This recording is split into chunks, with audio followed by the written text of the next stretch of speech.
The story of America is a story of progress.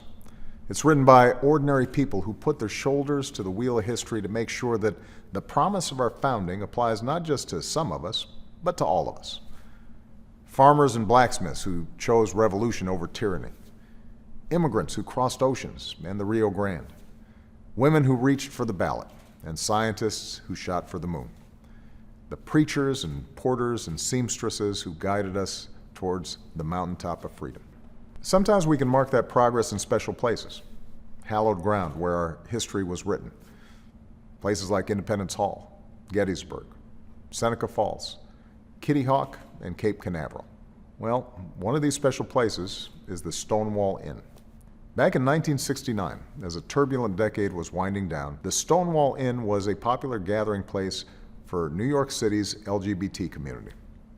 At the time, being gay, lesbian, bisexual, or transgender was considered obscene, illegal, even a mental illness. One night, police raided the bar and started arresting folks. Raids like these were nothing new, but this time the patrons had had enough. So they stood up and spoke out. The riots became protests. The protests became a movement. The movement ultimately became an integral part of America. Today, all Americans are protected by a hate crimes law that includes sexual orientation and gender identity. Don't ask, don't tell is history. Insurance companies can no longer turn you away because of who you are. Transgender Americans are more visible than ever, helping to make our nation more inclusive and welcoming for all.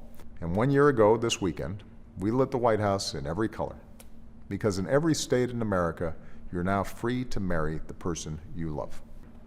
There's still work to do. As we saw 2 weeks ago in Orlando, the LGBT community still faces real discrimination, real violence, real hate. So we can't rest. So this week, I'm designating the Stonewall National Monument as the newest addition to America's national park system. Stonewall will be our first national monument to tell the story of the struggle for LGBT rights. I believe our national park should reflect the full story of our country, the richness and diversity and uniquely American spirit that has always defined us.